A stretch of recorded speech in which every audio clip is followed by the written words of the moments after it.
Greetings to everybody. This talk is 2 years delayed for me because 2 years ago I was just about to give this presentation at the University Series and I came down with shingles. I wouldn't wish it on my worst enemy. Then last year I was going to give the same talk and COVID broke out. So now at least virtually I can be with you for this presentation. As Bob mentioned, the title, Stay With Us, a reflection on the unaffiliated. Sometimes called the nuns, the N-O-N-E-S, those who would check none on the survey if they asked about their religion. I think we all know what the number one problem is facing the church today, but I think this is the number two problem. If we're looking at our priorities, the number two problem is this massive, frankly, disaffiliation of our own people, especially the young. So what I want to do in the brief time we have tonight is try to give at least a preliminary answer to three questions. First of all, who are they? Secondly, why are they leaving? And thirdly, how do we get them back? So I'll structure my talk that way. If you're keeping score, I'll just be trying to answer those three basic questions. The first one is for the statisticians, the empirically minded. Who are they? Second part of the talk is for the theoreticians. So what are the reasons they're leaving? The third, and I hope most important part of the talk, is for all of us practitioners. What do we do? How do we solve this problem? Okay, so first of all, who are the unaffiliated? You know, a bit of good news is we have actually a lot of data on this. This issue has been studied a lot in recent years, and let me share some of these statistics with you. Here's one that I find really illuminating. Go back to the early 1970s, so when I was a little kid. Studies showed that about 3% of the country would have said in the early 70s that they have no religion. So 97% of our country would have claimed some religious affiliation. Now, I'm not saying they were all saints. I'm not saying they were all, practicing their faith beautifully, but 97% of the country would have claimed some religious identity. Now, fast forward to the year 1991. It's like 20 years later. The figure has gone up 100% to 6%. So it's an increase to be sure, but still in absolute numbers, not an extraordinary increase. Still 94% of our country would have claimed in 1991 that they have a religious identity. But then go from 91 until today, and you see an extraordinary increase. Today, the figure is 26%. 26% of our country now claims to be a nun, to be unaffiliated, no religious identity. Over a quarter of the country, so somewhere around 80 million people in our country would now say they have no religion. And I'm old enough, maybe some of you listening are old enough to remember what it was like in the early 70s. There was something different, I think, in the social fabric. When you had a country that still was largely religious, many more practicing than do today. Things have changed. And then when you look at younger people, the numbers get even more disturbing. Look now at people under 30, that number rises from 26% to 40%. 40% of Americans under 30 would now claim no religion. And, dare I say it, looking at young Catholics, it gets worse still. Catholics 30 and younger, the number rises to 50%. Now, let that sink in a little bit, everybody. So we're all committed to the Catholic Church and Catholic education and sacraments and everything. Fully 1/2 of young Catholics have now disaffiliated. Not encouraging number. Here's a stat that stays in my mind. It's quite telling. For every one person today joining the Catholic Church, 6 are leaving. And by the way, that's the worst ratio of all the major religions. So think of, as you see people with great joy coming to the church at Easter time. For every one that joins, roughly 6 are leaving. Another disturbing statistic, read the work of Jean Twenge. She's a sociologist at the University of San Diego. Wrote a really interesting book called iGen, meaning the generation that's raised on iPads and iPhones, right? The youngest set. She has a chapter on religion, and it's worth reading because she says there was an old nostrum that said, well, sure, a lot of young people disaffiliate from, official religion, but they remain spiritual, meaning, belief in God, belief in an afterlife, belief in, fundamental objective morality, etc. She's showing, and I'm not surprised, that nostrum is now exposed as false because the longer people stay away from institutional and formal religion, the less connected to the spiritual they are. So they're both less religious and less spiritual. Here's just one more. Read Christian Smith from the University of Notre Dame. He's one of the most, I think, insightful commenters on this whole situation. Most young Catholics, both affiliated and unaffiliated, will say something like this. I'm going to give a quote, but it's very representative. I'm so okay with uncertainty. I think uncertainty is beautiful. I think the most beautiful works of art are the ones that lead you to asking questions as opposed to those trying to supply answers to what something is. My point here is the number of people among the young who are into the quest, not into the answers provided by classical religion. Here's a last quote, and it's from my colleague at Word on Fire, Brandon Vaught. By the way, one of the more insightful commenters on this situation. Brandon said, let's face it, the church is hemorrhaging young people. And I think the stats certainly bear that out. Okay, that's a little overview of some of the statistics on who are the nuns, who are those who are disaffiliating. So, second question, how come they're leaving? Now, something I find is interesting, when you bring up this question, and I talk about this a lot on my online ministry, everyone's got an answer. Everyone has got a response. There's a lot of pontificating around this question. I know why they're leaving. Here's why they're leaving. Well, and they're usually in complete contradiction with each other, all these different pontifications. The good news is, again, there's a lot of objective data around this. We don't just have to rely on people's, gut feelings and anecdotal stories. There's a lot of objective data, a lot of studies in which young people are asked the specific and blunt question, well, how come you left? And they tell us. And so I think it's best to stay with the objective data and not just with our kind of private opinions.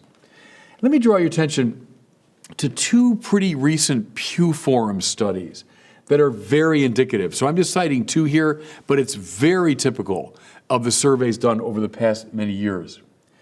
When asked in the survey why they left, a 2016 Pew Forum study, fully 50% of the respondents said, lack of belief in religious teachings.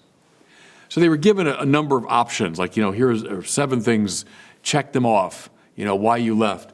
Fully 50%, by far the highest, lack of belief in religious teachings.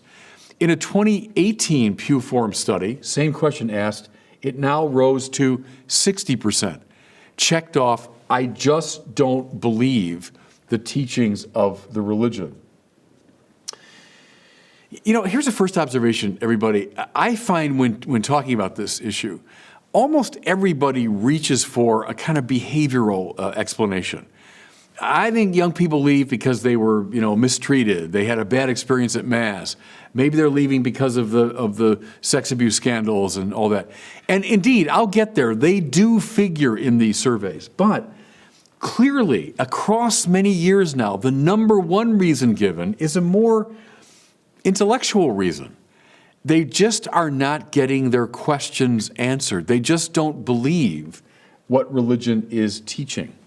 And this comes through in all the surveys. It's often tightly correlated to the conflict between religion and science. See, because in the minds of many young people today, science, the physical sciences, the hard sciences, that's the model of real knowledge. Well, religion seems out of step with science, and if there's a conflict, guess which one's going to win in the minds of young people? So The irrationality of religion, at least in their minds, is a major reason. Here's something from Christian Smith, again, the Notre Dame researcher. He said 59% of the young disaffiliated that he studied agree with the statement that religion and science are in conflict with each other. Again, in their minds, which one's going to win? Trust me, it's not going to be religion. We'll get there when I start talking about how to address this thing, but should be, I think, uppermost in our minds. Our young people are having a hard time getting their minds around religion, and science and religion conflict is one of the issues. Here's just a quote from some of Christian Smith's research. This is from a young disaffiliated person. Now I wonder if God even exists. I believe God was once used to explain phenomena which are now explained by science. That's a young man. Here's now one from a young woman. In all honesty, I feel religion is a somewhat outdated notion. And now that we have such scientific advances, we no longer need a higher being to explain how we came to be. I now put my faith in science. Again, very, very typical among young people. Okay, another reason why they disaffiliate, religion in the minds of the young seems to be associated with violence. Now, keep in mind, we're living in the, post 9/11 period. 9/11 stirred up a very old argument coming up out of the Enlightenment. Namely, since religion is irrational, the only way religious people can adjudicate their disputes is through violence. Is that a fair assessment of all of religion? Of course not. But it gets deep into people's minds, especially in the wake of something like 9/11. By the way, it's no accident that the new atheists, think of Hitchens and Dawkins and Sam Harris, who, by the way, have had a massive impact on young people. I hear their rhetoric all the time. The new atheist emerged, it's no accident, right in the wake of 9/11, because it stirred up this old idea about religion and violence. Here's a third reason for disaffiliation. The conflict between the claims of religion and what I call the culture of self-invention. The culture of self-invention. Now, you know what this means. All you got to do is watch the news, listen to music, go to any movie, talk to most young people, because it's the default position, I think, of most high school students and college students in America. Namely, it's my prerogative to invent my life, to define my values, to define my identity. My freedom determines who I am. Which, is a very practical translation of Jean-Paul Sartre's existentialism. When Sartre defined existentialism, he said, well, it's the view that existence precedes essence. For him, that meant my freedom comes first, and then my freedom determines who I am. Existence precedes essence. Sounds like highfalutin, French philosophy. Well, it was in 1947. Now it's the default position of most young people. The culture of self-invention. Well, it does stand athwart religion, which makes very objective claims about what's true and what's morally right. And that sets up a conflict with young people. Now, as I mentioned, you do indeed find in these surveys references to, I was treated poorly by church, ministers or by priests or by parishioners.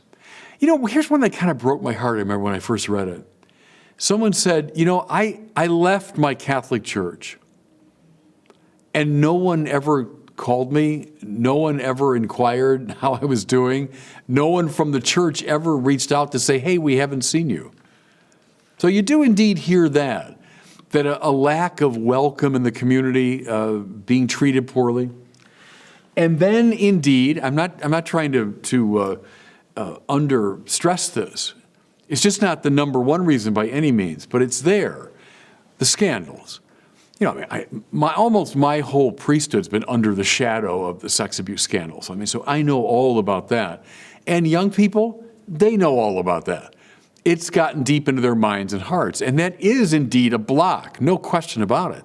I mean, I've referred to the sex abuse scandal as the devil's masterpiece because it's undermined the church in practically every way, including this, including our capacity to reach out and engage young people.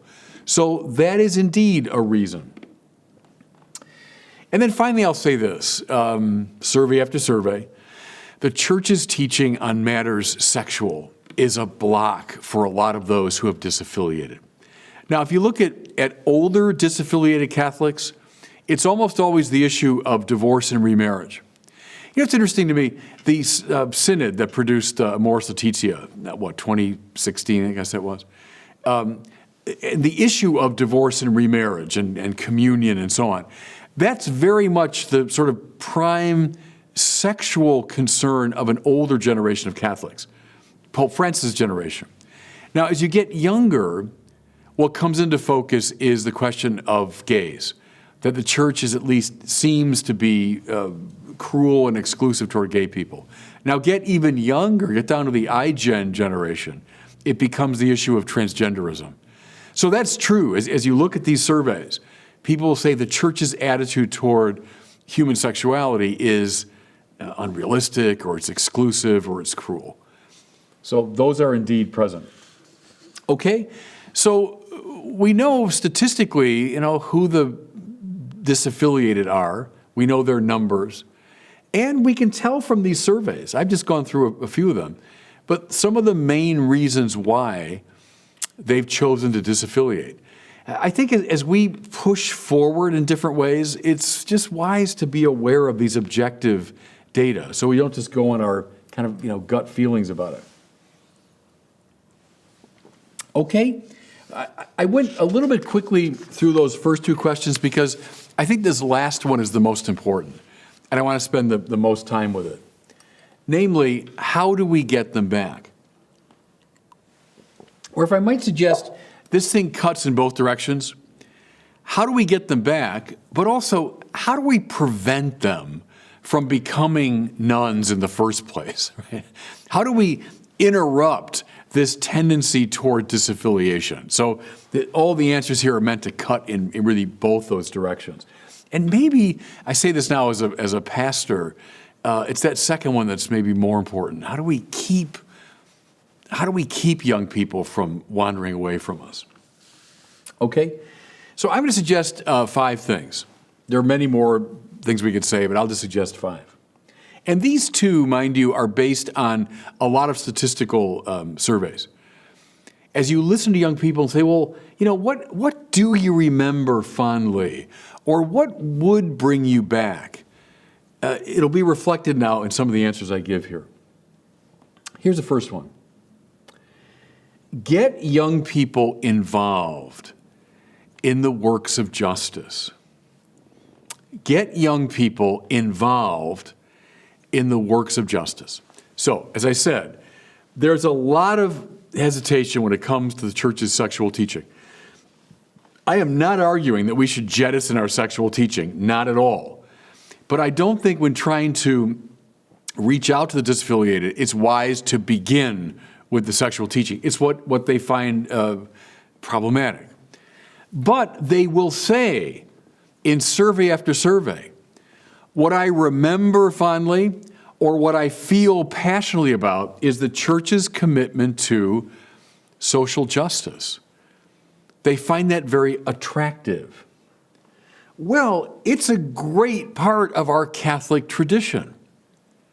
We have a beautiful tradition around doing the works of justice, stretching all the way back to the first years of the church's life, when precisely by its moral profile it stood out against the environing culture. How these Christians love one another. Tertullian's famous line, reporting what the pagans were saying. The fact that Christians wouldn't expose their infant children on the mountainside if they were unwanted. The fact that Christians included the poor and the hungry and the homeless. That was a deeply attractive evangelical element from the earliest centuries. And then look at this litany we have, this cloud of witnesses. Dorothy Day, Thomas Merton, Jacques Maritain, Reynold Hillenbrand, Mother Teresa of Calcutta, Rose Hawthorne. Not to mention Francis of Assisi, Vincent de Paul, Peter Claver, Martin de Porres, Bartolomé de las Casas. We have a wonderful, wonderful history and tradition around justice and the works of justice.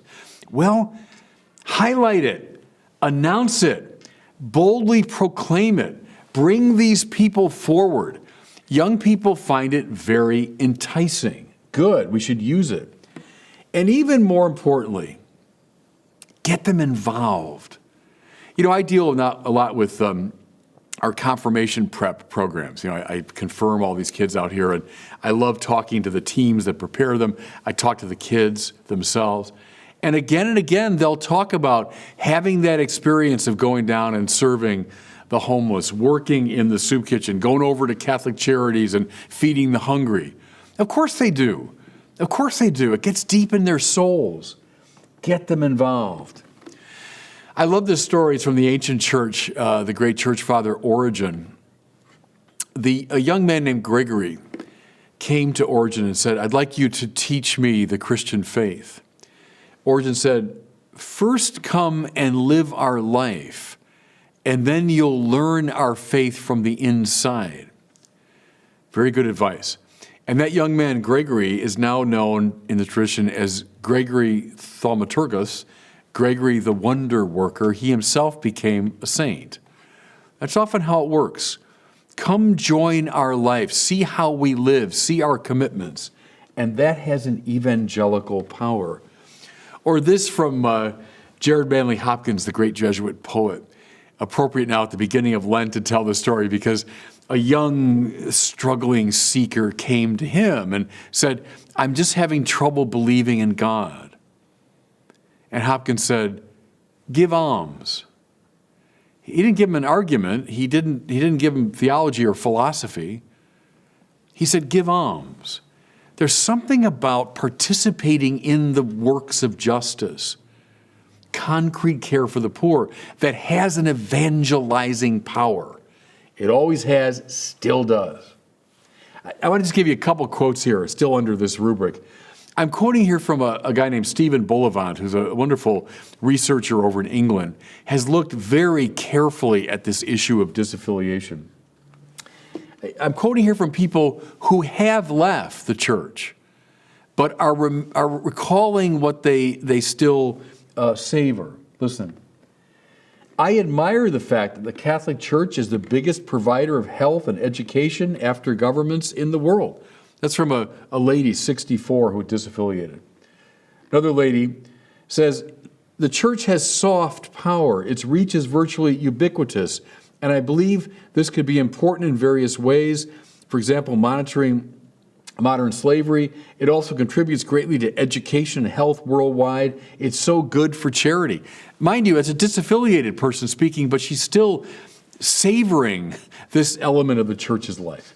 And there are many more quotes I can give you. But that's my first recommendation, is start with justice.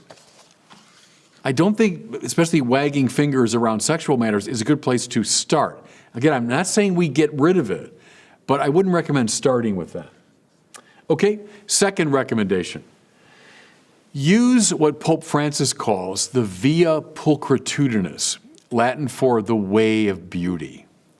Now, I've been on this theme for a while. In fact, you know, I had the privilege just a year ago, right before COVID hit, the California bishops were over in Rome for the Ad Limina visit. And we had 3 hours with Pope Francis, and he said, basically ask me anything. And so I kind of screwed up my courage, and I actually asked him a question in Spanish. And I asked him about this, about the way of beauty. And he spoke very beautifully about it. Here's my conviction. In our postmodern culture, when there is such skepticism about the true and the good, right? If you say, well, here's what's true, you better believe it. Well, all the defenses go up. Or worse yet, if you say, well, here's the way you ought to be behaving, well, people get defensive. Okay, well, try the third transcendental, right? The good, the true, and the beautiful. Try the beautiful. Just show the Sistine Chapel. Show Chartres Cathedral. Show someone how to read Brideshead Revisited, how to read the stories of Flannery O'Connor, how to read the poetry of T.S. Eliot. Show them the beautiful. It's not as threatening immediately. And it draws people in. And again, everybody, we got a great tradition around justice. We've also got a wonderful tradition around beauty. It's the glory of Catholicism. You know, where Protestantism did go through a kind of iconoclastic period. When you go back to Luther and the other reformers, they got rid of a lot of beauty. To me, that's always a sign of corruption. The church, the Catholic Church, has hung on to the beautiful as a bearer of evangelical power. And so we have art and architecture and poetry and music. Learn it, love it, savor it, and learn how to communicate that powerfully to young people. You know, I think here of Cardinal Martini, who died, about 10 or 15 years ago now. He was the Archbishop of Milan. He himself was a Bible scholar. But he took advantage of, I don't know if you've been there, it's one of the great sites in all of Europe, the great cathedral in Milan. And he would gather young people in the plaza in front, and he would give a talk on the Bible. But part of the power of that was he just gathered them in this gorgeous space, looking up at the facade of one of the most magnificent cathedrals.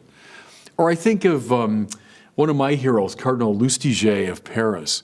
He was cardinal when I was a student in Paris. His mother died in the Shoah. He was from a Jewish family and was, for his own protection, given to a Catholic family during the war. And during that period, this young Jewish boy wandered into a cathedral, and he was converted. It wasn't an argument. It wasn't theology, though he became a great theological mind. It was the beauty of the cathedral. It changed his heart. I mean, I totally get that. Listen now to a few quotes from Stephen Bullivant's studies. Again, these are people who have disaffiliated, but they're remembering what they savored. Here's a man in his 60s. The Catholic Church has been a major cultural force in European history. It has at times supplied a necessary spiritual discipline. I can respect it for that. Here's a young man in his 20s who disaffiliated. I find attractive the history of the church, our roots in the Middle East, our diversity in the world of fine arts and music. Another young man in his 20s, disaffiliated, but said, I love the fine artistic and liturgical tradition of the church. Just one more, this is not from a young woman. I love Catholic theology, liturgy, devotion, art, and music. Mind you, she's left the church, but she's still, it's like echoing in her soul, the beauty of the church. Use it, learn it, share it, know how to read these great texts, know how to read a great cathedral. I think our young people will be enthralled by the beauty of our church. Okay, third recommendation. So justice, beauty.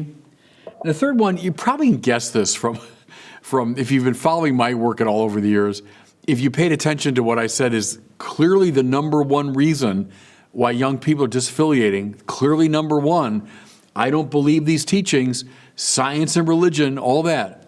So my third recommendation is stop dumbing down our faith. I know I've been banging podiums for years on this, and maybe I become tiresome, but I don't care. I think it's such an important theme. Intellectual objections are paramount in the minds of young nuns, of those who are disaffiliating. They're not getting their questions answered. And they are being evangelized very effectively by atheists in our culture, who are giving them arguments. They're not hugging them into atheism, they're arguing them into atheism. And we've got this brilliantly illuminating intellectual tradition. But I'm not blaming Vatican II. Vatican II is produced by the smartest people in the 20th century, Catholicism. But in the wake of the council, we entered into a program of dumbing down the faith. And you know it. You know it. We now had about 2-3 generations. In the name, I guess, of relevance or whatever, we dumb down the faith. We de-emphasize the intellectual dimension. And it has been a pastoral disaster. And you can see it, everybody, in the armies of the disaffiliated who claim that they do not have intellectual reasons for believing our faith. I'm not reducing everything to the mind. You just heard me talk about justice and beauty. So I'm not saying it's all about apologetics or about arguments, but by God, it is about intellectualism, at least to a strong degree. Something I found in my years of pastoral work, Chicago and here and elsewhere, I think we tend to be pretty good when we form our kids in prayer and spirituality. I think we tend to be pretty good when it comes to the works of justice and getting them, aware of the needs of the poor. All terrific. But I don't think we're particularly good at the intellectual dimension. And it shows in the disaffiliation of many of our young people. I'm blaming all of us. Bishops, priests, catechists, teachers, all of us, I think, have to bear some of this responsibility. And we all got to collectively pick up our game. Now, here's some good news on this front. Precisely because of the new atheists, there's been a sort of renaissance in Catholic apologetics. There's a lot of good material now, both in book form and video form, a lot in social media, on the internet, that will help us answer the questions that people have. So take advantage of it. Learn it. I can give you good recommendations, teachers out there and catechists, to help your kids deal with the objections that come from the wider culture. So that's some good news. But, I think we so underestimate what our young people are capable of. I've told this story a number of times, so if you've heard it, I apologize. But this is many years ago now when my niece was starting her senior year in high school at a well-known Catholic high school outside Chicago. And my brother said, well, there's her books on the table. So I went over and she had Virgil in Latin for her Latin class. She had Shakespeare, they're reading Hamlet, I think it was, for English class. She had Einstein or some complex, physicist for science class. And then in religion, she had this little paperback with a big picture on the cover, this simple, and that's her religion book. So I said, what is the problem here? Why is this young lady reading Shakespeare in English and Virgil in Latin and Einstein in science, and she's reading a comic book in religion? Why aren't we giving her Thomas Aquinas, G.K. Chesterton, Bonaventure, Augustine, Anyway, end of a harangue. But this theme, everybody, it's not just my little private hang-up. It's in the data. It's in the data that a dumbed-down Catholicism has resulted in disaffiliation. So we got to pick up our game. But we have resources. That's the good news. There are resources now. But, for all of us to learn our great intellectual tradition, learn all those names I just mentioned, and then share it with our kids is just hugely important. Okay, just a couple more, because I know I'm close to running out of time. Here's my fourth. Let me say this. So I mentioned justice, beauty, and life of the mind. I did the 3 transcendentals, right? Justice, the good, the way of beauty, the beautiful, and then the intellectual, the true. The good, the true, and the beautiful. Use the 3 transcendentals in reaching out to our young kids. Okay, but here's the 4th recommendation I have. Turn every parish into a missionary society. Go right back to Vatican II, everyone. There's a clear line, Vatican II to Francis and all the popes in between. The great impulse behind Vatican II was a missionary impulse. My mentor, Cardinal George of Chicago, always said that. He said the key to Vatican II is to read it as a missionary council. It wasn't like Trent or Nicaea or Chalcedon trying to settle complex matters of doctrine. That wasn't its main purpose. Its purpose was now to get the church out from itself and out into the world to let out the life. Now that's the new evangelization articulated by Paul VI, now St. Paul VI, St. John Paul II, Benedict, Francis, of course. Read Evangelii Gaudium as I think the master text of Pope Francis' pontificate. They're all about the same thing, which is a church that goes out from itself in a missionary spirit. I think, though, and this is, again, Pope Francis is real strong on this, we have a tendency to stay within ourselves. No, I'm a good Catholic if I go to Mass and I receive the sacraments, and maybe I go to a program occasionally and I take in some formation, and I'm a good Catholic. Well, all that's, of course, terrific, but as de Lubac said, after the words of consecration, the most sacred words of the Mass are go. The Mass is ended. Go and love and serve the Lord. Go proclaim I can never get it right unless I'm standing at the altar. Go in peace, glorifying the Lord by your life. The whole idea is it's an outward thrusting move. Evangelize. What are our parishes? Are they places where we kind of gather to hunker down? Or are they mission societies? Places where people are being formed to announce the gospel now to the wider world. Unless and until they become that, we're not realizing, it seems to me, the dream of Vatican II. Are we satisfied, Catholics, that this is pre-COVID? Pre-COVID, 20% maybe of Catholics go to Mass on Sunday. 20%. If you would ask the fathers of Vatican II, at the time of Vatican II, something like 60 or 65% of Catholics in our country were going to Mass. Well, and they thought that was bad. They wanted a revolution. They wanted to now intensify our liturgical lives. If you told them in the year 2021, only 20% are going to Mass, we shouldn't be satisfied with that. No, our job now, having been to Mass, now we go and bring people in. Come on, bring somebody back. The priests can't do it all. Bishops can't do it all. I mean, it's up now to the faithful. That's how you're sanctified, by bringing others to sanctification. Turn every parish into a missionary society. The great megachurch Protestant, Rick Warren, whom I met a couple years ago out here in California. And I'd read him before, but I'd never met him and enjoyed talking to him. And one thing he told me that stayed in my mind was, he said, everyone knows me as, friendly Pastor Rick. I got my Hawaiian shirt, I'm not putting on any airs. And he said, all that's designed to bring people in. He wants to attract them to his church. Good. But they said, what people don't realize is, once they're in, I make demands on them. He said, they got to go through a whole discipleship training program. If they don't, they're out. Once they've been trained as disciples, now they're sent on mission. They don't want to go on mission, they're out. In other words, he's demanding that they now become trained missionaries. I just wonder how many of us Catholics think along those lines, because we should. We should. That's the Vatican II vision. Having been sanctified, having been Christified at Mass, now go and Christify the world.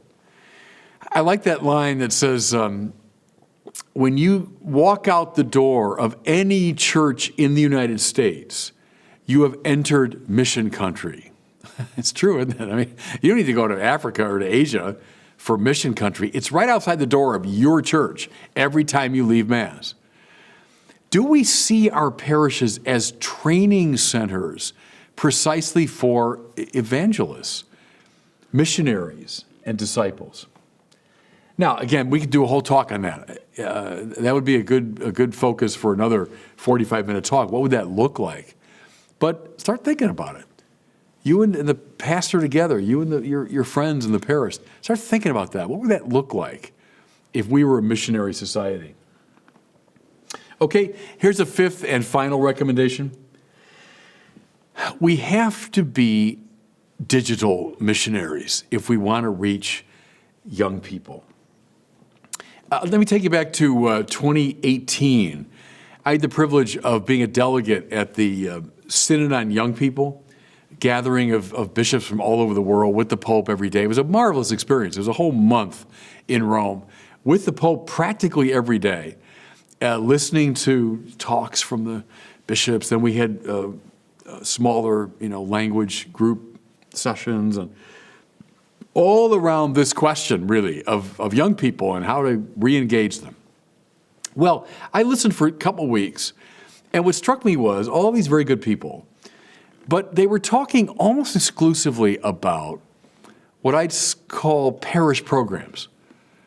How can we make our parishes a better place where the young people can be instructed? Or how can we have a program that will bring, young people in? So finally, I stood up at the Synod and I said, I think this is the wrong way to think about it.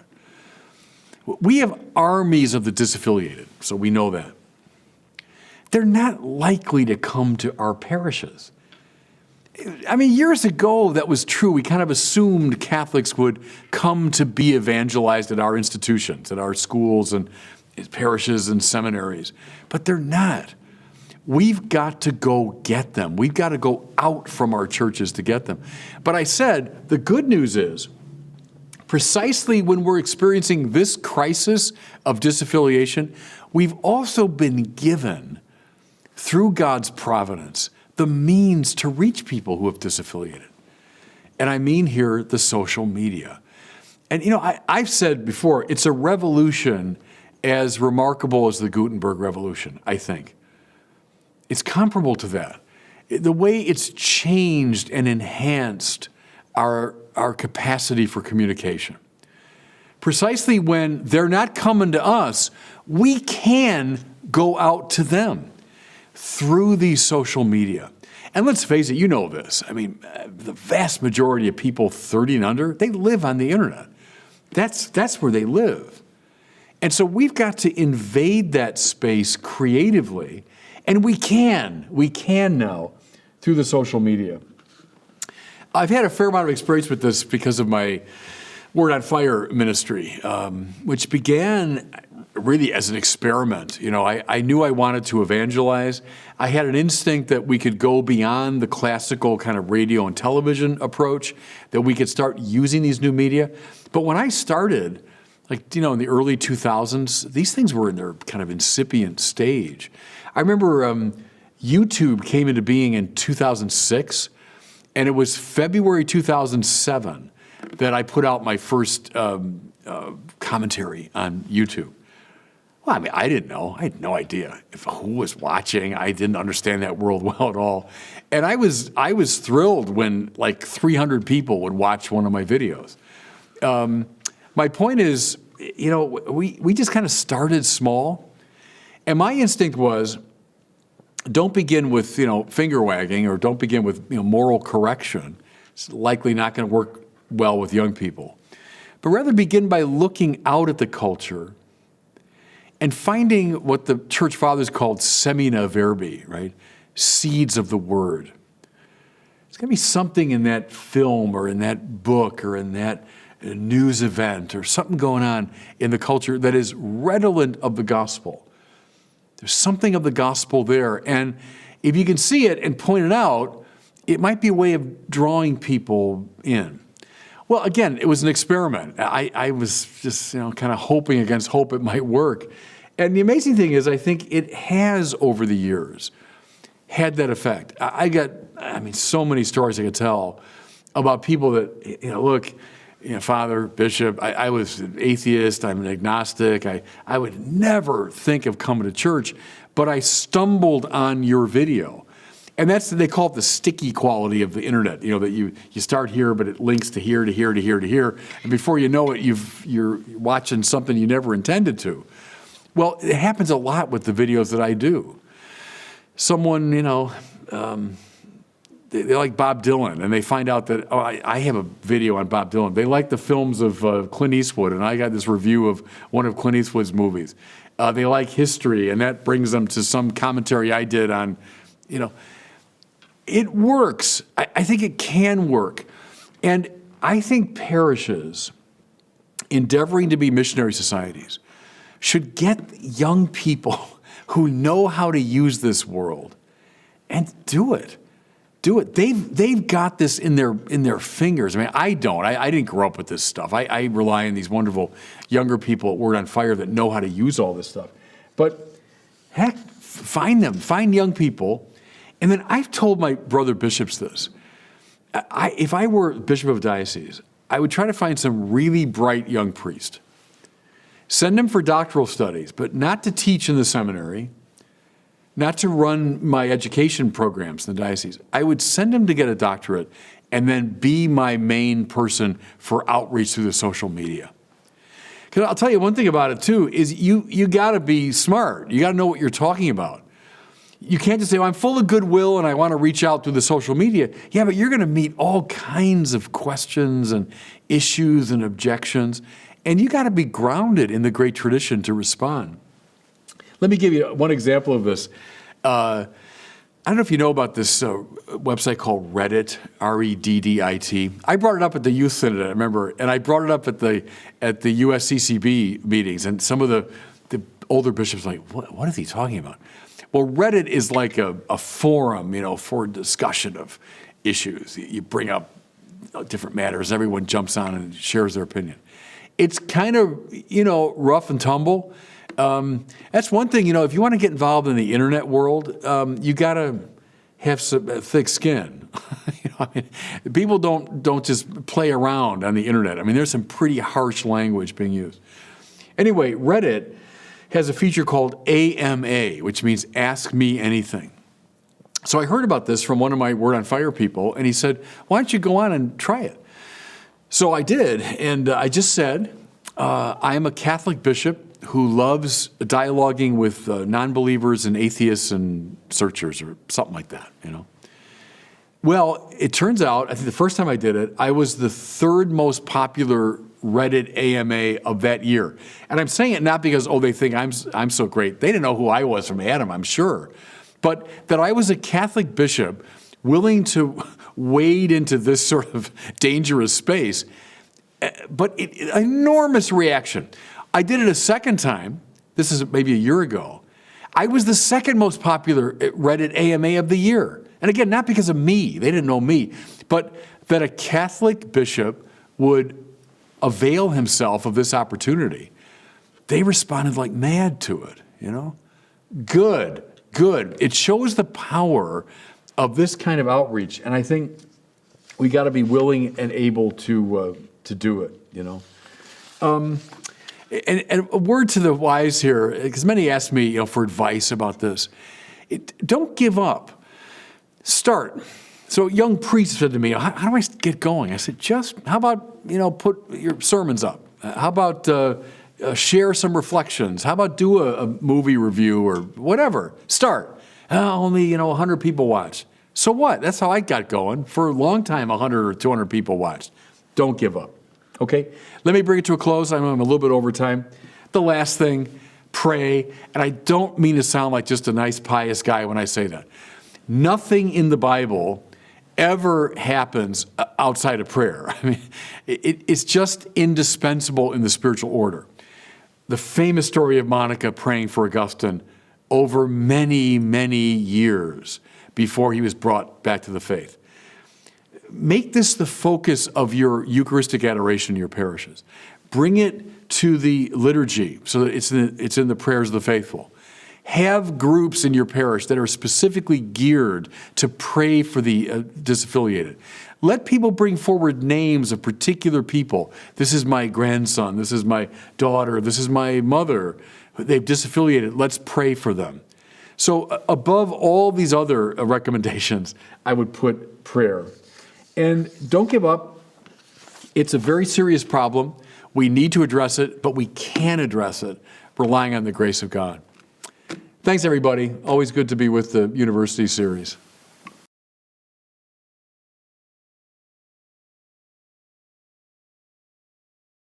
Thank you, Bishop Barron. We have a few questions from the audience for you. Going back to the data and the list of reasons why young people are leaving Catholicism, where on that list is the item of all male clergy? I must say it doesn't come up that much. The ones I mentioned, I think, are the dominant ones. Certainly you hear concerns about, women priests, et cetera, generally speaking. But I must say, in my years of looking at this particular set of data, I don't see that as a major reason for disaffiliation. People will be upset with the institutional church. Usually it means the scandals or it means our sexual teaching. But I don't really see that particular issue in regard to this question. All right, another question then. Please. The nuns are attracted to social justice. Is there a link, you think, an explanation for the increase in attitudes against abortion as part of that? Yeah, I would certainly see it as a justice issue, and if the church presents it that way, which I think we do, I think it would make perfect sense that the commitment to ending abortion is just part of our social justice outreach. On the subject of beauty, you mentioned that we have these beautiful churches of the past, the cathedrals. So why are we today building churches that have no style or any kind of art, and they look like poor first-grade attempts? Yeah, it's a big issue you're bringing up there. I'm somewhat sympathetic with you. I'm not a big fan of Bauhaus modernism, and we did, in the years I was coming of age, like in the 70s and 80s, we built a lot of churches in that style. And I don't think that style bears the weight of Revelation very well. You look back at, whether it's a Basilica style, Romanesque style, Gothic style, let's say a Victorian Gothic, different forms that I think are able to bear the weight of Revelation better. Now, it's not to say that there's nothing in contemporary, architecture that can do that. I think there are. But I think we got to be sensitive to that issue. It's not like just trying to be trendy and stay up with the times. The church in its art is trying to express its own life in plastic form. And certain forms of architecture bear that better than others, I would say. But if you want details, read someone like Dennis McNamara, who does a lot of work on theology and architecture. But I'm somewhat sympathetic with the concern because there was a tendency when I was a young man to mute the beautiful. And I think it was a somewhat Protestantizing tendency because that is in the Protestant reformers. That they wanted to mute the beautiful. And we were imitating that in a way in the years after the council, and that wasn't helpful. But that's a big topic for a whole other talk. Absolutely. As part of the objections of the nuns that science answers everything, do you have any ideas, any thoughts on how to integrate Catholicism with science? Yeah, good. In fact, I'm developing a paper right now on that, and I think it's a hugely important issue. Here's the first observation. I think it's important always to ask meta questions because they get us closer to religion. So someone's a scientist, right? They're a physicist, a chemist, they're a astronomer, whatever. And they are so caught up in the wonders of that science, how much it can know. Well, ask the meta question, namely, why should the world be intelligible at all? So every scientist, physicist, chemist, astronomer, whoever he or she is, has to assume that the world she's going out to meet has an intelligibility or a patterned quality that corresponds to an inquiring mind. Otherwise, the science would never get off the ground. Well, where's that come from? How do you explain the radical and universal intelligibility of the world? And I think that opens the door wide to religion. Because now you're looking at, there seems to be then some kind of intelligence behind radical and universal intelligibility. And I think that's a way in to a religion-science dialogue. The best person I know on this is John Polkinghorne. I don't know if anyone remembers that name. John Polkinghorne was a high-level Cambridge particle physicist, right? High-level scientist, who at midlife left his profession to become an Anglican priest. And he's ordained an Anglican priest and then did wonderful work reconciling science and religion. Science at the highest level, particle physics, all that stuff, quantum mechanics. and linking it to religion. So read him. But one of his observations is the one I just made about radical and universal intelligibility. That's just one suggestion. Thank you. Apparently, you have a great baseball analogy for how to teach the beauty of our faith. Could you share that, please? I've used baseball in different ways. It might be, I think what they mean is if you're teaching baseball to kids, what you would never do is begin with the infield fly rule. The infield fly rule is a very particular technical rule of baseball. It's a good rule, by the way. If you understand the infield fly rule, it's good. It makes the game better. But you wouldn't dream of beginning with that, right? You begin, when I was learning baseball as a little kid, our coaches had us get down, I remember, on our knees and feel the infield and smell the grass. They wanted us to get, and then they put the moves of the game in our bodies. I mean, they taught us the basic stances, and I still could stand at the plate, in the way that they taught me to. And then they got us playing, got us hitting and running and throwing. My point is they drew us into the beauty of the game first, right? The rhythm of it, the wonder of it, the smell and the feel, the texture of it. Then once you play for a while, you begin to understand, oh, that's why we have these rules. Oh yeah, that's cool. That rule makes sense because if you don't do that, then the game was going to fall apart. The rules then emerge naturally and organically out of the beauty of the game. Now, here's the analogy. A mistake we make in religion is we can commence with our version of the infield fly rule. Let's commence with debating details of sexual morality. Well, that's not going to draw anyone into the game, Rather, get them into the beauty of Catholicism. And then they will eventually come to understand why we have rules, including rules about sexuality. But I wouldn't recommend beginning with those. I begin with the beauty and the rhythm and the texture of the game. I begin with the saints. I begin with the liturgy. I begin with prayer. I begin with the smell of incense. I begin with stained glass windows. You know what I'm saying? I begin with Mother Teresa's sisters taking care of the poor. And once you're into the game and you played it for a while, the rules will naturally emerge from the texture of the game. I think that's probably the analogy they're thinking of. One person asks, do you think that fewer young people say they're religious because they're allowed to be unreligious? In the past, it was just not as accepted to be non-religious. Mm-hmm.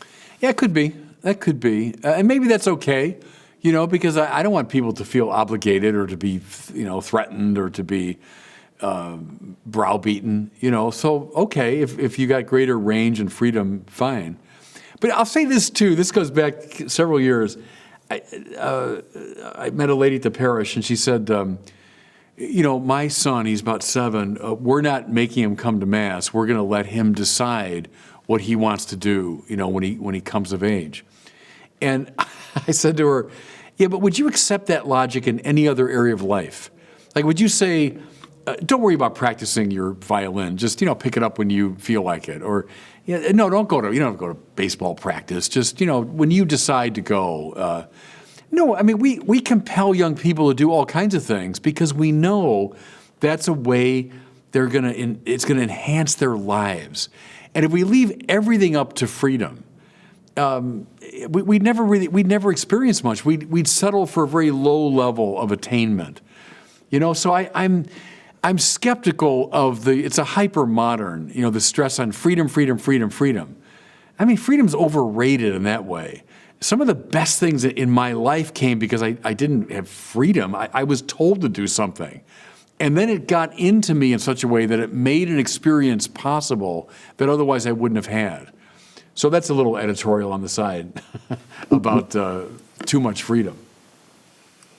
And speaking of freedoms and intellectual freedom in colleges, one attendee observes there's a problem in the Catholic universities. Our children go in Catholic and leave non-Catholic. Yep. they're taught values that do not align with the Yep. church teachings, especially in liberal arts and social sciences. Is this a problem? Yes, yes, yes. And I'm getting too old to prevaricate on this. It is a very serious problem, and it's statistically backed up over and over again. The number of Catholics that come into Catholic universities and they disaffiliate, they lose their faith. Now, I'm not doing some blanket condemnation of all Catholic universities, but there is a disturbing statistical indication that this is true.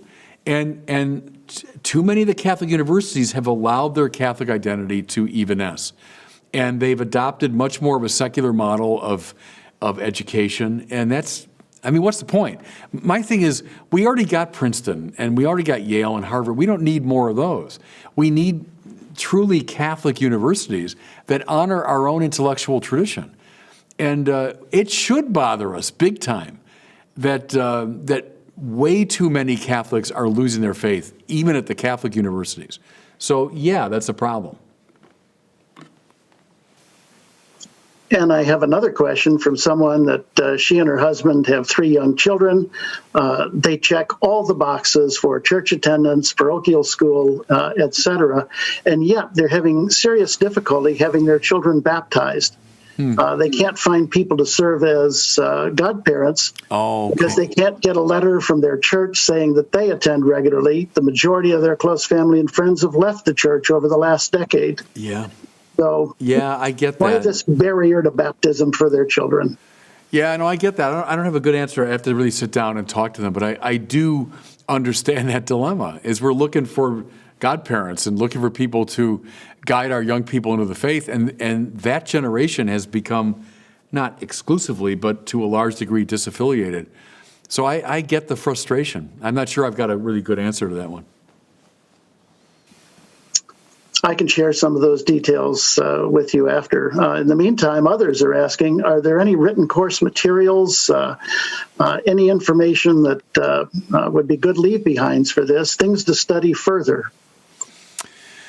Get this book. I mentioned Brandon Vaught earlier from Word on Fire. He's got a book called Return, and we just did a reissue of it. And it's all about this issue. It's written for parents and grandparents to try to bring young people back. And it's full of a lot of practical advice. I would read Christian Smith to understand the phenomenon of disaffiliation. But Brandon might be helpful to, for like practical, concrete tips of how to bring people back and re-engage them.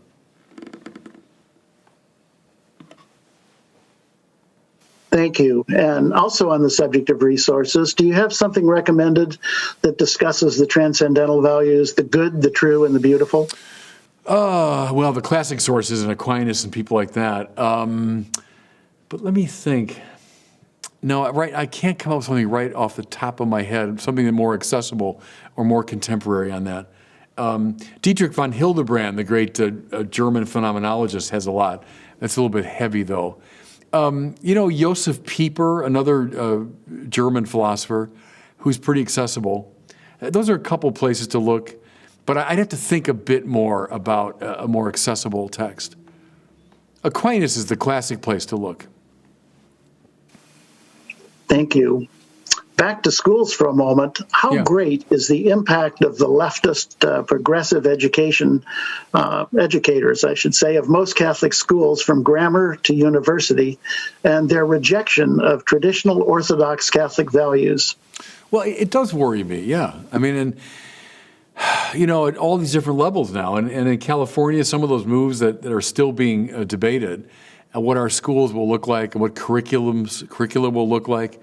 Especially at the university level, there is that, I've been a critic of this kind of woke mentality, which has become so dominant in the universities. And it comes up out of a French theorizing of the last century, people like Jacques Derrida, Michel Foucault, and others who are not exactly friends of classical Catholicism.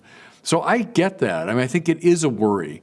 And, that we hold to certain objective moral values. We hold to certain epistemic values. And we do have a great intellectual tradition that bears those values. And, we should be attentive to it and not simply succumb to whatever the trendy, philosophy of the day is. So I do worry about that, yeah. And I do think it's creeping from the universities down to lower levels of education too, in the high schools and grade schools. So yeah, it's a worry. And do you think, shifting gears here, do you think young people see it as hypocritical when priests are anti-abortion and yet pro-capital punishment? Yeah, that's an incorrect position. I mean, if you really are, I'm not sure I know many priests who are against abortion but for capital punishment. No, I mean, I'm with John Paul II and Pope Francis and the Catechism that would clearly see those as, tightly related issues, both involve an attack on life. So, no, I think you're right. It would be inconsistent to be for one and not the other.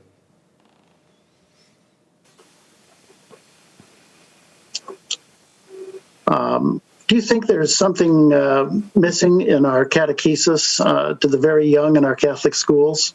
Yeah, plenty. That's why I rail against this dumbing down of the faith. And at both the Catholic schools and the catechetical programs, yeah, there's a lot missing. I'd say the intellectual is where we're weakest. And I've been beating that drum for a long time. I think we're good at a lot of, as I say, prayer, the works of justice, we're better at that, building up community. But I think the intellectual, we are lacking in that. And is there a way that we can communicate to all Catholics, and especially the LGBTQ, that we love and respect them, even though we don't necessarily agree with their choices? Yeah, and we have to do it all the time. I mean, that's the basic stance we should always be in, without exception. So, how we do that, that's a good question. And I think that's a question of prudential judgment. What are the best ways to communicate the Church's care and concern and love? But absolutely, we have to do that. And related to evangelization, how do you think COVID is affecting evangelism? And how can we get ahead of the restrictions? Yeah, it's affecting it poorly, obviously. And one of my big worries, and I've been every meeting I've had in the Archdiocese by Zoom, I've brought this up. We were already in trouble before COVID in terms of disaffiliation. We were already in trouble with only 20% coming to Mass. Now we've had a year where people have been kind of in the practice of not going to Mass. So that worries me a lot. And I think we've got to be very proactive. My own feeling now, we should, as an archdiocese, be very proactive about getting our people to come back. I've been encouraging everyone that's still coming to our restricted, COVID Masses, make sure you're a missionary, that when we can open the doors again definitively, you bring one or two people back with you. So it's affected us negatively for sure, and we've got to be proactive missionaries in bringing people back. And the second part of that again, Bob, was what? It was a second. I can't hear you. Sorry, I'm still on mute. Just getting ahead of the restrictions, and I think you touched on that already with the electronic media, the social media, the Zooms. Yeah, and please God, this will be over. I mean, sometime soon. I've been saying that for months, but with the vaccines, I hope. And now in all of our counties here in LA, we can at least get a quarter of our people inside church. So that's a good thing. Up in my, our region here, we've not been able to do that for the past several months. So, we'll keep pressing, and I hope in a few months we'll be back. Amen. And you mentioned, by way of social media, Reddit. Are there other online forums where we would be likely to meet young people with questions? Well, let's see. I was sort of encouraging parishes to do it themselves. Is you set up a forum. And it's easy as what I did on Reddit, which is, I am a Catholic priest, eager to dialogue with anyone who's got a question. Or, are there atheists there that would like to ask me a question? And believe me, they'll come out of the woodwork. I think you'd be very surprised that you'll attract people to it. Or, here's my sermon, or here's a review of a movie, or here's this book I'm reading. Or so I think priests and ministers in the parishes should do it. And if you don't know how to use the technology, get someone 20 or younger to teach you, and just do it. Launch out, duc in altum, go out into the depths. And speaking of depths, where can we go to educate ourselves so that we don't dumb down our faith? Yeah, as I say, a lot of resources available now. at the risk of self-promotion, I mean, Word on Fire is all about that. I mean, we're bringing out material both, in film and in book constantly. So go on the Word on Fire site and you'll find all kinds of materials. But there are a lot of good apologetic sources today that are engaging the new atheists. A guy I really like is William Lane Craig, the evangelical philosopher who has debated Hitchens and Dawkins and all the top atheists.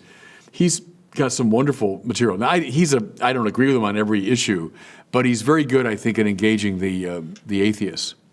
I was just on a program. It's called Unbelievable. It's based in England, and it's hosted by an evangelical Protestant, but he always has a believer and a non-believer on his program. So I was on. It'll air, I think, in April, but I recorded it a couple weeks ago with this young kid. He's from Oxford, super bright, Catholic, of course, who's lost his faith and is now a militant atheist. So I was on with him, and we had a 2-hour debate. My point there is there's a lot of sites out there now that go into this whole issue of atheism and belief. Thank you. What kind of activities can the church do to get young kids 10 and over in that age group involved in our faith in addition to just CCD classes? Yeah, well, I don't know about the real little kids, but I mentioned the works of justice stuff is get them in trips to Appalachia, or get them working with the homeless, get them helping in soup kitchens, get them with Catholic charities. I think young people respond to that very powerfully. We have these retreats, of course, out in our region that young people, I think, find attractive. So that kind of experience, the justice business, then the prayer. And I think these lively discussions about the issues of life and death and meaning and God and science. So I think all three of those, the good, the true, and the beautiful, get them involved in justice, get them around liturgical and prayer events, get them talking and critically thinking about their faith. I think we do all those things with young kids. And moving up just a little bit in age, one of the attendees observes it appears that many Catholic parishes do not have any ministries that cater to young adults, those up to age 30. Why is this, and how can local parishes have groups that are aimed at this demographic? And in addition, there should be ministries catering to middle age, the 30 to 50. Alas, this group doesn't seem to exist in many local parishes. What are your comments on? Yeah, I agree, and I guess I would send the challenge out too is volunteer. You start the group. So I don't know what age the questioner is, but if someone in the parish, like in his or her 20s, talk to the pastor and you start the group. And it could be as simple as, an announcement goes out on Sunday, we're going to meet Sunday night and we're going to have a, gathering or a discussion or watch a movie or something. You start it. In terms of older people too, I've always loved the Catholic Action model, and I don't know why we dropped it after the council. Some of my great heroes in Chicago were priests involved in Catholic Action in the 50s. Which involved typically, let's get all the physicians and nurses in this parish, get them in one room. Let's break open the gospel. Let's do see, judge, and act, and see what we can do to bring the gospel to our world. Next week, bring the lawyers in. The following week, bring all the business leaders in. Next week, bring whatever group you want, and do a see, judge, and act around the gospel. Simple. But some of the best and brightest people in the Catholic Church in the 1940s and 50s were involved in Catholic Action. I revive it for people in middle age who are now in the full flight of their careers. Good. Let's get them talking about the faith. I knew a group in Chicago, all very high-powered people at a kind of a wealthy parish in the city. And these men would gather, I think, one day a week at 6:30 a.m., and they would have morning prayer together, and then they do a see, judge, and act about their work in high finance and in law and in government. And good. And if it doesn't exist, you start it. Get it organized. Amen to that as well. Here's a question again referring to someone in the LGBTQ community. They're young. How would you advise them reconnecting with their faith when fundamentally the Catholic teachings conflict with who they feel they are as a person? again, these are super complicated things, and I'd much rather talk directly to somebody. But I would say simply this, is to realize that your deepest and most abiding identity is not around your sexuality, but rather around your relationship with God. That what's deepest and most abiding and most important about you is that you're a beloved child of God. And begin with that. Someone created by God, redeemed by Christ, loved all the way down because Christ went to the cross to save you. That identity is what's most fundamental and is right at the heart of the church. And it's only out of that more fundamental identity that you'll come to understand something like your sexuality. But what I would resist is the tendency to say that anyone's sexual identity is what's most basic about them. I don't think that's true. I think it's that we're a beloved child of God. That's what's most basic. And that's what the church is fundamentally addressing all the time. Thank you. A number of questions have pointed to the media as a root of a problem with our children. Their influence starting from school and through television. Who we put them with makes a difference, and people who can influence the media. What would you say about this whole business of the influence of media versus influence of parents and peers and such? Yeah, I mentioned Jean Twenge, this professor from San Diego, and the book called iGen. I recommend it. But she talked a lot about the correlation between screen time and depression. And I think it's very credible that we have a generation now that's so attuned to screens. And they see reality largely on screens rather than directly. And that's a problem. So you talk about the media, when I was growing up, I guess it meant television with like 4 stations. But now the media are so pervasive, and the way they draw us addictively into their influence is bad. And so I would recommend, to parents of young kids, I would keep them away from those screens as much as you can. You know what I mean? I don't mean the ones that are important for their education and so on, but I mean all these kind of addictive machines. What's that movie? Joe, remember what's the name of that movie about the addiction of iPhones and everything? The Social Dilemma. Yeah, there's a movie called The Social Dilemma. I'd highly recommend parents watch it. I was fascinated by it, and it's interviewing people who are very much involved with Facebook and Instagram and YouTube and everything else. And they designed all these machines to be addictive.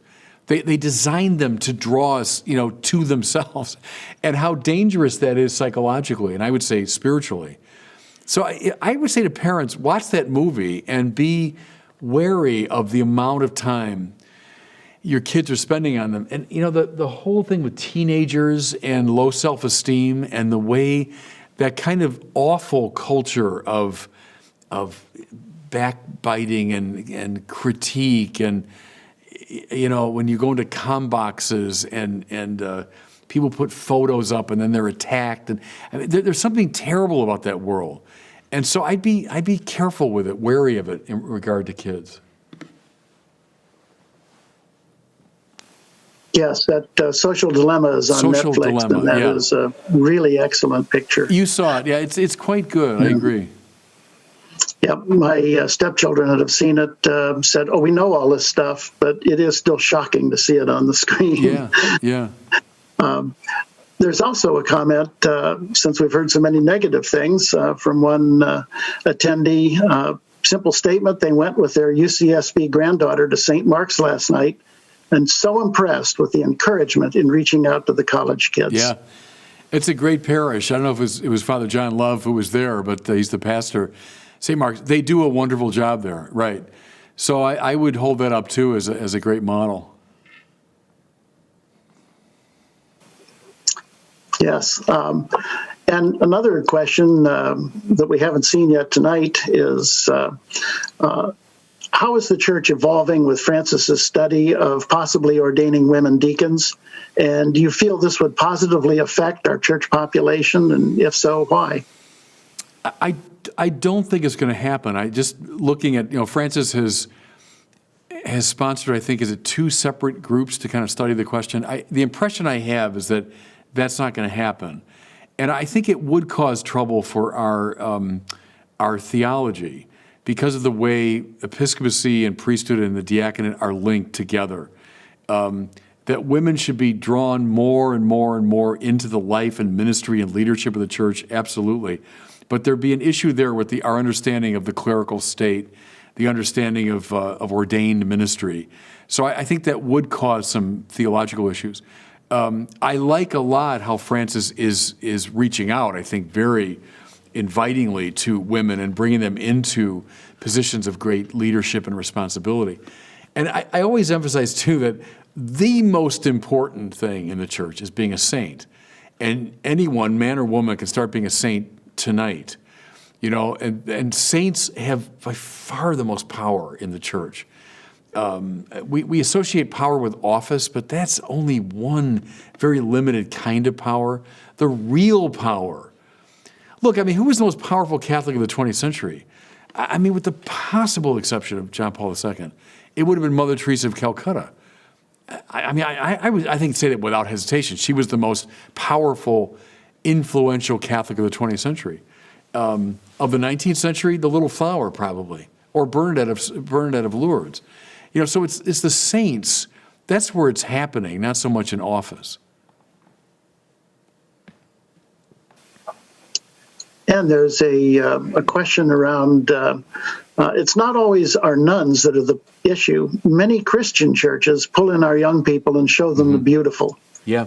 COVID, meantime, has highlighted where our own parish liturgies, homilies, and services have been lacking now that we can mass hop as the virtual front pew. How can we help our parishes to understand how important our worship is to our youth? Yeah, it is. And I could have given you a lot more quotes tonight of disaffiliated people who still remember the Mass very fondly and the mystical experiences they had, the beauty of the Mass, the community they experienced there. So I quite agree with that. We should be very attentive to music, to homilies, to the beauty of our liturgies, absolutely. On the question of disaffiliation and non-Christian churches, it's interesting. They've studied that. Some disaffiliate into more evangelical Christian churches. Fewer disaffiliate into mainstream Protestant, but the overwhelming majority disaffiliate into the ranks of the nuns. So it is some indeed go into other Christian churches, but the overwhelming majority become nuns. They become unaffiliated. So I think that's where we should put our main attention. But I quite agree with the point about the liturgy. Absolutely right.